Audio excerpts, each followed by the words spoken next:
ia tiba-tiba terjatuh dan berteriak-teriak tapi tidak menggunakan bahasa Indonesia.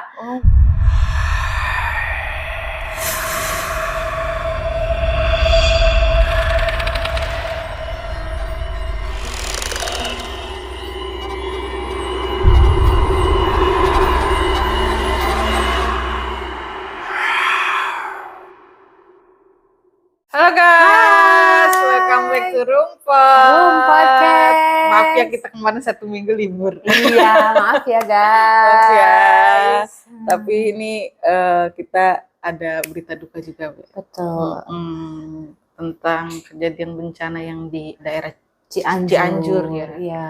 Dengar-dengar kemarin itu kabarnya ada 50 orang. 50 orang yang luka-luka ada 700-an ya.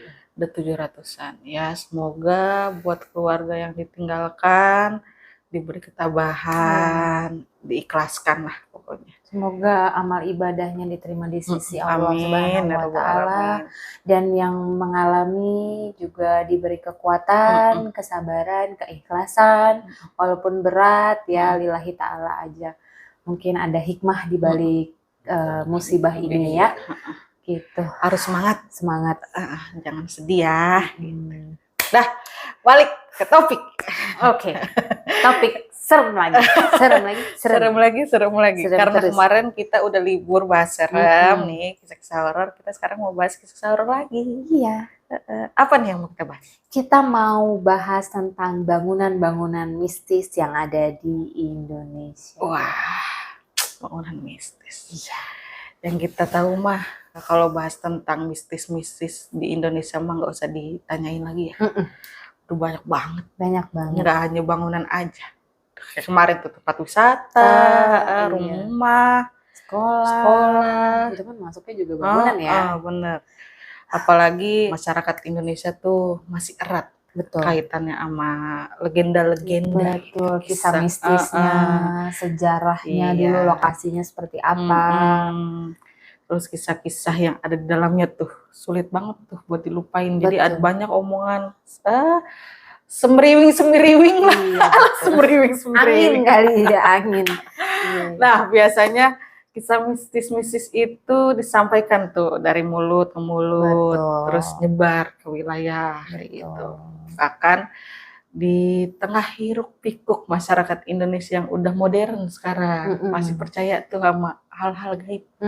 Karena kalau info dari mulut ke mulut biar pendatang yang kepo gitu kan, biar bisa jaga diri. Iya, gitu benar. kan. Jangan asal ngomong lah sembarangan kayak gitu. Betul. Nah, masih ada beberapa gedung yang disebut-sebut memiliki kisah horor nih Beb di baliknya. Lebih parah lagi, gedung itu sampai dibiarkan terbengkalai. Wow. Sampai sekarang. Wow. Padahal letaknya tuh di pusat kota. Yang ya seharusnya ya bisa dimanfaatkan lah. Iya, betul buat ya. Kantor lah atau buat apalah dijadiin kayak gitu. Betul. Sekarang tim Rumput sudah memilih 4 gedung paling angker. Wow, 4 nih sekarang nih. Banyak. 2 aja mual nih 4. Oke. Yang masih menyimpan kisah mistisnya nih. Oke, nggak sebanyak ngomong. Oke. Kita langsung aja bahas.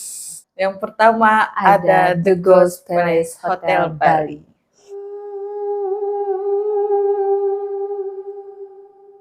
Wow, Bali ya, Bali. Di balik keindahan Bali nih, sahabat Rumput, Beb, ternyata banyak banget cerita mistisnya nih yang tersimpan di dalam tempat yang banyak dikunjungi wisatawan mancanegara juga, dari kita juga, dari gitu luar ya. juga. Iya, betul. Seperti kisah misteri sebuah bangunan hotel. Ternyata hotel ini hotel bintang 5 loh. Mahal. Tapi hotel bintang 5 ini tak berpenghuni nih, Beb. Sekarang. Iya. Dan Hotel The Ghost ini tuh dapat julukan untuk bangunan hotel terbengkalai ini, The Ghost Palace ini, Beb. Ini julukannya. Berarti namanya bukan itu sebenarnya. Iya, gitu. Dan yang aku tahu pun juga sebutannya ternyata Pondok Indah, Beb. Oh, Pondok Indah. Pondok Indah Bali. Jadi itu tangganya tuh bener-bener kayak mau masuk hotelnya tuh kayak naga gitu, Beb, panjang banget tuh ekor naganya tuh. Masih dipakai udah mewah banget. Mewah banget itu zaman dulunya. Cuma karena sekarang udah terbengkalai jadi mistisnya parah banget gitu. Karena memang bangunannya sendiri pun dia klasik sama tradisionalnya Bali banget. Kalau zaman dulu kan pasti bangunan-bangunan ngambilnya ya kayak gitu, klasik-klasik, Jowo-Jowo, keraton apa gitu-gitu kan. Nah, jadi nama julukan ini disematkan oleh warga dan wisatawan asing yang memang seneng banget gitu dengan acara-acara yang berbau mistis pada sebuah hotel di kawasan Bedugul ini, Bali. Mungkin sahabat-sahabat rumpot yang ada di Bali ya kan, yang tadinya nggak ngeh, coba deh dilihat ya, dan yang udah tahu coba di komen ya kan, seserem apa sih atau kalian pernah mengalami apa gitu ya. Sesuai dengan namanya, The Ghost Palace Hotel diyakini sebagai penginapan yang berhantu dan menjadi istana bagi makhluk supranatural ini, bangunan tua. Bangunan tua ini didirikan dengan nama yang tadi, PI, Pondok Indah Bedugul, Taman Rekreasi Hotel, dan resort yang kemudian karena pemiliknya terkena kasus yang cukup serius ya, sehingga pembangunan hotel ini ya berhenti gitu aja. Gitu. Jadi mangkak ya. Iya betul. Dan kita dari rumput tidak bisa menceritakan apa-apanya lebih dalamnya ya. Oke, pada bangunan The Ghost Palace Hotel ini terlihat ada patung ular yang nampak sangar, seolah memperlihatkan bahwa hotel ini sangat tangguh dan perkasa. Jadi kesan mistisnya mulai terasa dan bikin bulu kuduk merinding setelah melihat tanaman liar ada di sekitar dinding Ghost Palace Hotel ini. Karena memang lebat banget, Beb. Udah nggak dijaga. Iya betul. Wah gila sih, terus kayak ada bekas swimming pool atau danau gitu yang akhirnya jadi mistisnya parah banget gitu, jadi berasa banget. Oke, tidak hanya itu, cat dinding yang kotor hingga tempat bergantungnya laba-laba menambah nilai mistis dan horor di hotel ini. Nah, ada kisahnya yang datang nih dari warga sekitar. Konon katanya Pondok Indah Bedugul Taman Rekreasi Hotel ini tadinya adalah sebuah penginapan yang beroperasi secara aktif dan dipenuhi banyak tamu karena bintang 5 di Bali. Wow. Punyanya orang hebat juga. Tapi pada suatu hari tiba-tiba semua orang secara misterius menghilang dalam satu malam. Kenapa tuh? Hilang. Diduga, Beb, para penghuni itu meninggalkan hotel karena diganggu oleh makhluk goib. Ini guys. Maaf ya. Iya emang nggak sembarangan ini tuh udah. Kan tadi kita udah baca doa ya. Jadi makhluk goib itu berasal dari para pekerja konstruksi yang meninggal saat mereka bekerja karena kelelahan, saking ramenya banget ini dulu hotelnya, gitu kan. Kisah lainnya tentang sosok hantu wanita cantik. Wanita cantik. Orang mah kalau ngeliat wanita cantik mah nggak kebayang itu hantu kali ya. Iya. Malah digangguin ya. Iya. Cewek. Iya. Kalau dia pakai hijab, assalamualaikum. Ti, anak habaitat. Ya Rasulullah. Lanjut. Menurut warga setempat, sesosok hantu gadis berparas cantik yang memiliki rambut pendek sepundak. Gue dong. Gue buat podcast sama hantu. Aduh, sepundak, Bo. Gue mamap. Tunggu panjang rambutnya. Aduh, besok gue extend. Ia kerap mengganggu para pemuda yang mengunjungi tempatnya itu. Gitu. Warga sekitar juga bercerita bahwa hantu ini terkadang suka keluar hotel dan menghentikan lajur kendaraan yang melewati kawasan itu untuk mengganggu si pengemudinya yang lewat. daerah hotel itu. Kok jalan-jalan dia. Centil saya. Nyari temen, tadi temen di kamar. Jomblo kayaknya dia. Oke, ada juga kisah tentang hantu perawat nih. Jadi dulu ada kisah yang menceritakan bahwa pernah ada seorang perawat yang meninggal di sana dan arwahnya kemudian gentayangan menjadi penunggu di hotel ini. Perawat. Capek. nih. Kalau zaman dulu mungkin perawat lebih ini kali ya. Dia udah ditempatin di situ kali mungkin. Khusus buat karyawan-karyawannya iya, kali ya yang kalau sakit. kecapean. Tapi dianya malah jadi kecapean kali. Iya, berarti sehektik itu gila ya. Terus ada juga nih, Beb, cerita dari warga setempat. Mereka sering mendengar suara-suara keramaian di bangunan hotel yang kosong itu. Seakan-akan banyak banget aktivitas di hotel itu, tapi padahal hotel itu udah nggak ada, udah kosong. Tapi bangunannya masih kokoh gitu. Iya. Cuma dalamnya ngoplong. Udah hancur lah istilahnya. Iya. Tapi itu suara siapa? Kayak masih banyak tamu, heboh gitu. Gila Seremnya guys. Oke. Ih, siapa yang mau ke sana coba? Mau gak? Mau? Enggak, makasih. Jauh, ongkosnya mahal. Bukan karena takut atau serem. Jauh. Iya, mahal sekarang mau ongkos pesawat. Iya benar, Alemong. Aduh. Oke, Kita lanjut. Yang kedua ada Menara Saida.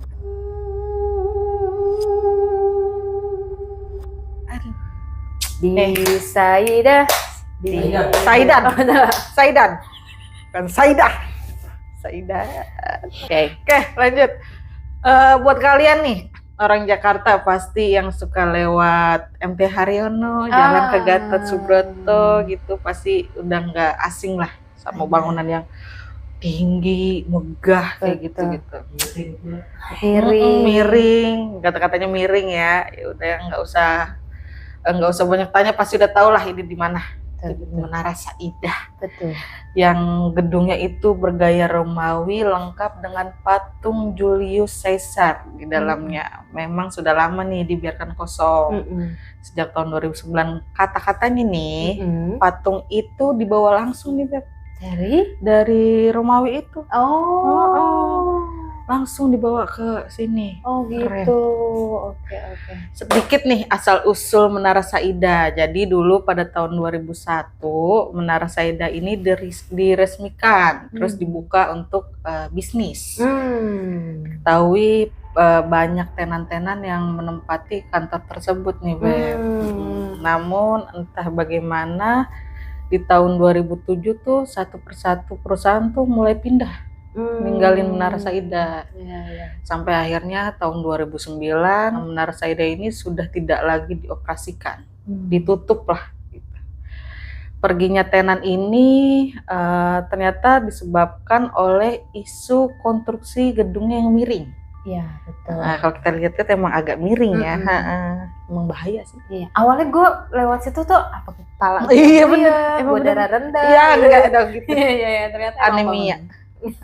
Iya. Beberapa perusahaan mengaku takut sewaktu-waktu gedung itu roboh karena konstruksinya itu miring. Tapi ternyata bukan hanya isu gedung itu aja. Banyak masyarakat sekitar percaya kalau Menara Saida itu dibangun di atas lahan kuburan yang beberapa jenazahnya belum dipindahkan. Betul.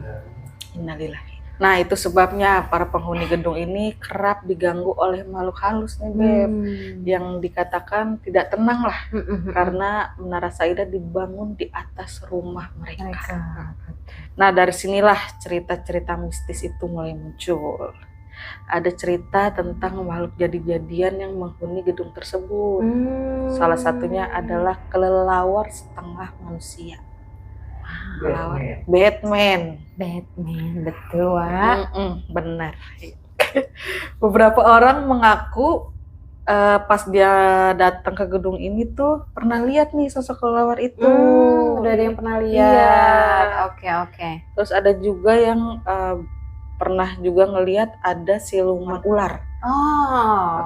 Silumannya itu gedenya tuh besarnya tuh sebesar pohon kelapa. Wow. Besar Gede. banget sih, gila sih. Terus taringnya tuh ada mustikanya. Oh, ada taringnya. Kalau gue jadi tuh gue ambil. Terus ada juga nih cerita tentang hantu penunggu lift. Waduh, gue udah malas banget sama lift. Gue kalau naik lift takut tau. Iya, sama gue juga. Bener-bener. Semenjak gue nonton film ini itu Pengabdi Setan kedua, iya bener. gue ngeri tuh lift jatuh. Bener. Jadi banyak yang bilang salah satu lokasi paling seram di Menara Saida itu yaitu liftnya. Nah, jadi dulu selama bangunan ini masih beroperasi, lift ini sering bermasalah gitu, macet lah, kadang mati sendiri kayak gitu. Ketika gedung ini mulai ditinggalkan, lift kerap menunjukkan status berlebihan muatan. Padahal cuman ya 4-5 orang lah yang naik gitu. Kan biasanya kode ya rame, sebenarnya tuh di liftnya rame, tapi yang orang beneran ini paling cuma 4-5. Kan biasanya kan harus ada berapa kilogram gitu kan. Jadi dulu ada cerita nih dari seorang karyawan yang mengaku mengalami kejadian aneh di lift Menara Saida ini. Ketika itu karyawan itu mencoba pergi ke sebuah lantai menggunakan lift, tapi nggak tahu kenapa. Orang Arab lu kenapa?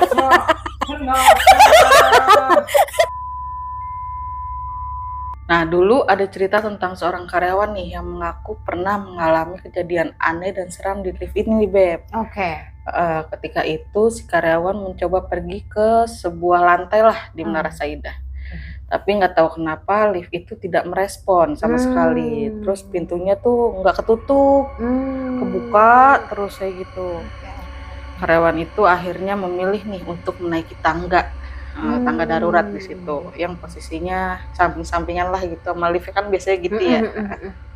Anehnya, lift tersebut terus mengikutinya dia tuh ke setiap lantai. Mampus naik. Setiap pas dia naik dia kebuka, terus naik lagi dia kebuka gitu. Tapi giliran dia naik lift nggak mau ketutup. Gokil. Nah, dengan posisi pintu terbuka itu tuh, padahal lift itu tidak merespon ketika ia berada di dalam lift itu, benar. Serem ya? Enggak sih. Ngikutin aja gitu. Iya. Ya, sini masuk, tapi ya udah lu nggak bisa ketutup lagi udah. Iya, udah penuh kali. Aneh setannya. Dan kayak jadi ada apa di dalam liftnya, Beb? Terus ada juga nih cerita tentang Miss K Merah. Dia lagi aja. Sosok ini menjadi salah satu penghuni paling terkenal di Menara Saida. Hantu perempuan berbaju merah ini disebut penghuni lantai 3 Menara Saida.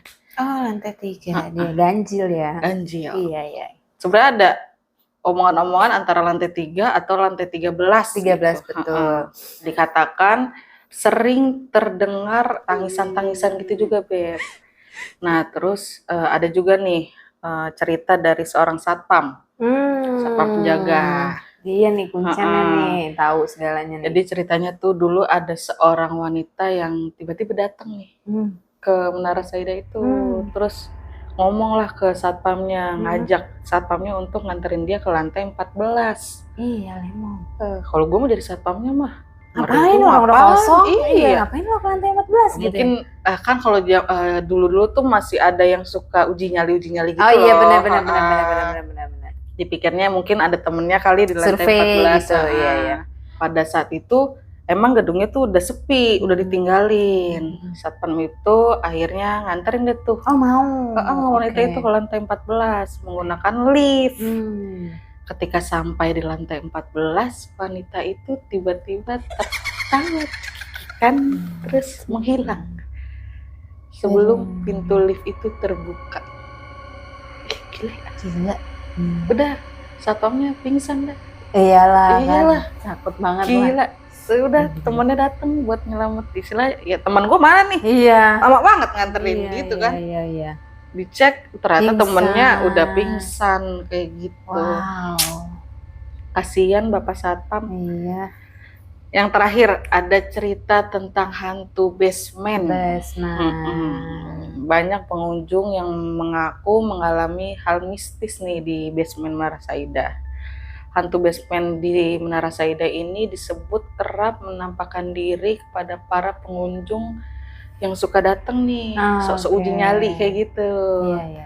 Bahkan yang uji nyali itu sempat mendapat kontak fisik. Disentuh tuh, dicolek, ditiup gitu. Iya. Makhluk-makhluk yang ada di basement itu. Iya. Agresif ya? Itu nggak dibawa pulang. Iya, amit. Dikatakan juga banyak suara seperti keramaian di basement kosong Menara Saida itu. Oke. Emang udah terkenal ya Menara Saida ya? Iya, parah. Dari kita di jalan aja udah berasa hawanya udah nggak enak gitu. Kita ngeliat kayak set bangunan udah tua, kosong, kaca udah pada pecah. Betul. Berasa banget deh mistisnya dari kejauhan juga ya.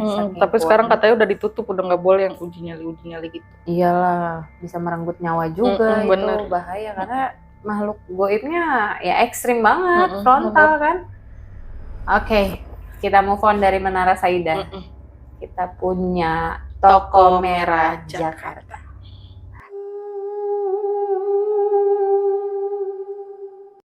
Toko Merah ini terletak di kawasan Kota Tua. Ya, semuanya udah pasti tahu Kota Tua ya. Jadi bangunan ini dibangun tahun 1730 oleh Gustav Willem Baron van Imhoff dengan gaya arsitektur khas bergaya Tionghoa dengan warna merah orientalnya. Tionghoa kan merah kuning gitu ya. Jadi, jika masuk ke dalam, interiornya juga akan didominasi dengan warna merah semuanya. Makanya nama Toko Merah sendiri baru diberikan pada abad 19 ketika kepemilikan bangunan jatuh ke salah satu pejabat Tionghoa bernama Oi Liao Kong. Ada yang mengatakan nama Toko Merah memang diambil dari warna bangunan hingga ukiran-ukirannya yang berwarna merah. Namun ada juga yang mengatakan bahwa nama tersebut diambil setelah peristiwa geger pecinan. Yang saat itu banyak memakan korban orang Tionghoa. Mayat-mayat mereka bergelimpangan di kali besar hingga permukaan air berubah menjadi merah yang pekat, merah api. Makanya dikasih namanya merah gitu ya, Toko Merah. Dekat dari situ kali. Betul. Jadi selain kisah sejarahnya, ternyata banyak juga kisah mistis mengenai gedung ini. Di antara kisah yang paling terkenal adalah sering mendengar suara langkah kaki prajurit hingga suara teriakan dan tangisan wanita pada malam hari. Ada juga yang mengatakan pernah melihat sosok wanita bergaun putih berjalan di daerah sana di web. Dan yang paling menyeramkan adalah sosok wanita yang diam-diam melihat dari salah satu jendela. Ngintip ya? Iya, gitu. Ya, paling kalau ngintip kan cuma segini doang gitu ya, Beb. Atau enggak dia diri aja ngelongok gitu ngeliatin.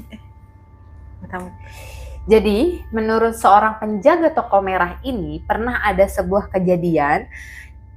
Saat itu ada seorang wisatawan yang menjadi korban keisengan penghuni bangunan tersebut. Wisatawan tersebut adalah seorang anak muda yang datang ke Toko Merah dan berniat untuk mengambil beberapa foto. Namun baru beberapa kali jepretan ia tiba-tiba terjatuh dan berteriak-teriak tapi tidak menggunakan bahasa Indonesia. Oh, bahasa itu kali Tionghoa kali ya? Bahasanya kalau enggak bahasa Belanda bisa jadi. Betul. Ternyata anak muda ini tuh kerasukan. Itu yang memancing seluruh warga hingga akhirnya dia bisa disadarkan gitu. Alhamdulillah. Ketika ditanya apa yang terjadi, anak muda itu bilang ketika ia sedang memotret di sudut bangunan Toko Merah, tiba-tiba ia melihat sosok hitam yang masuk ke bingkai kameranya. Masuk ya? Masuk. Kayak gitu ya. Jadi merusuk gitu ya? Ih, semangat gila ya. Believe it or not sih, tapi serem juga.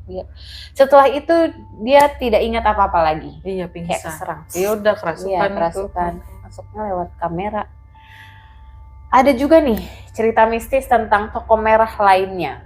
Jadi ada seorang pedagang berumur 54 tahun yang sudah berjualan di sana hampir ya 32 tahun lah.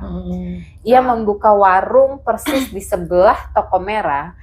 Lalu dia bercerita bahwa pada suatu malam mendengar suara seolah-olah memanggil dirinya. Abang. Beli bakso. Enggak. Lapar nih bakso. Karena penasaran, ia mencoba mencari asal suara tersebut hingga berjalan ke depan toko merah, namun tidak menemukan siapapun di sana. Ia juga pernah mendengar suara wanita yang menangis dan kadang tertawa di dalam toko merah tersebut. Padahal saat malam hari bangunan tersebut sudah tutup dan seharusnya tidak ada orang lain di dalam sana gitu. Jadi ya suara siapa selain suara hantu? Hintiu. Oke, lanjut. Yang terakhir ada Gedung Marabunta Semarang.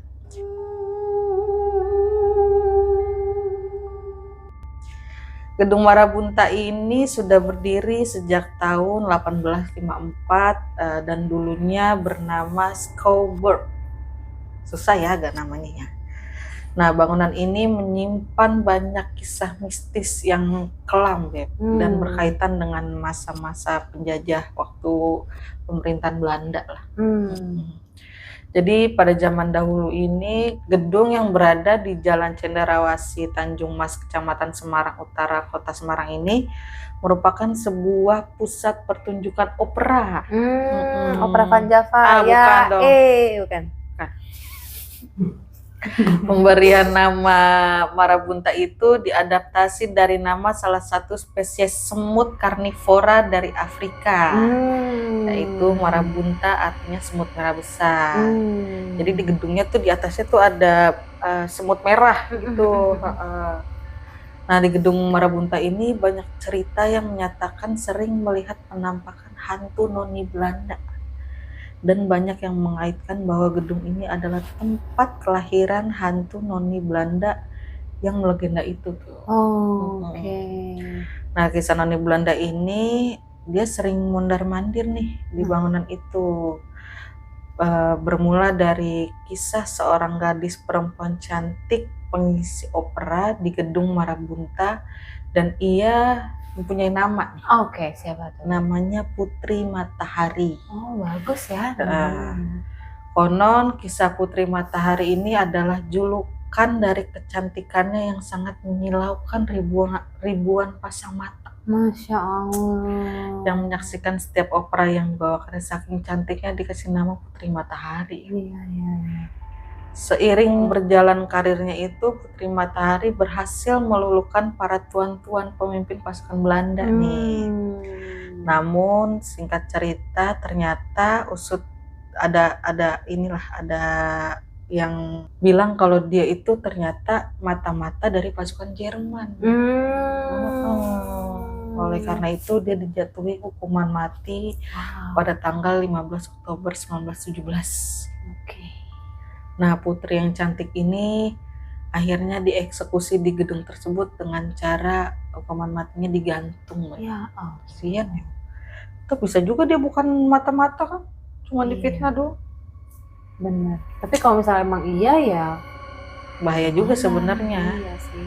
Dia menjalankan tugas juga, serba salah lah.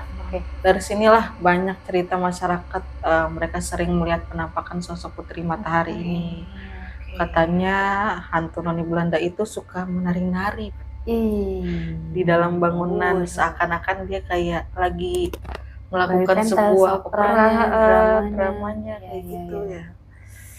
Nah, ada lagi nih cerita di gedung ini saat bangunan tersebut mau difungsikan kembali. Diaktifkan kembali. Jadi dulu para pekerja mengaku mendapatkan gangguan mistis ketika pertama kali melakukan renovasi gedung Marabunta ini nih. Mereka sering mendengar suara-suara keras seperti barang-barang yang dilempar. Marah terus dihantam ke dinding gitu. Terus ada juga cerita-cerita pekerja yang pernah melihat secara langsung sosok orang tua yang sedang berjalan di area bangunan Marabunta itu. Tapi ketika didekati, sosok itu menghilang. Oke. Terus ada juga pernah melihat sosok ular besar. Ular lagi. Bahkan ada juga yang pernah melihat sosok pocica di bangunan itu. Sampai di situ aja salah seorang pekerja pernah mengatakan bahwa ia pernah melihat orang-orang Belanda sedang menaiki andong. Iya. Tapi naikinnya di dalam gedung Marabunta itu. Mungkin zaman dulu gedungnya emang ada halamannya gitu kali ya. Buat parkir. Bener. Orang-orang Belanda itu malahan ngebunyiin bel, ting gitu. Seakan-akan kayak nyapa pekerja bangunan yang di situ tuh. Serem juga. Udah bel-bel serem.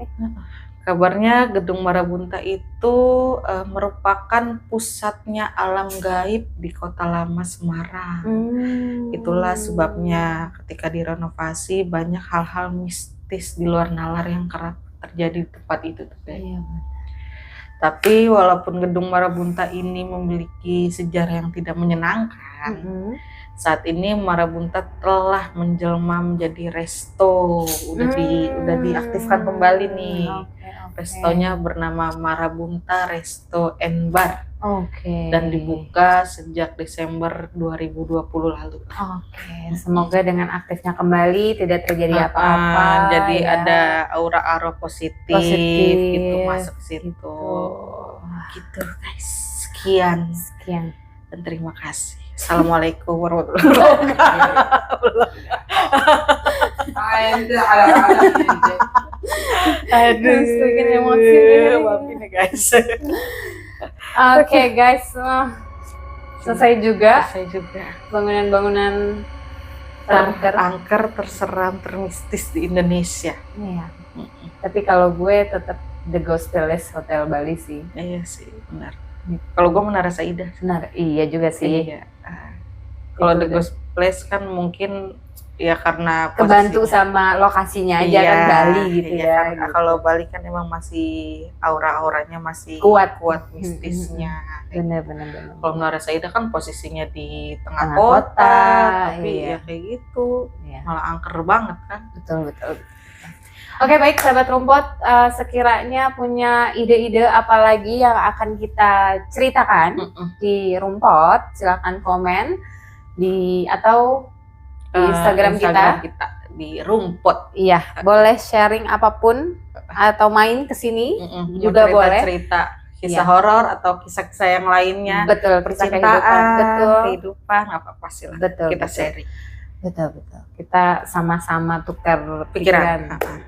Oke, sehat selalu sahabat rumput karena memang cuacanya lagi ntar panas, ntar hujan. Ya, panas, ntar hujan.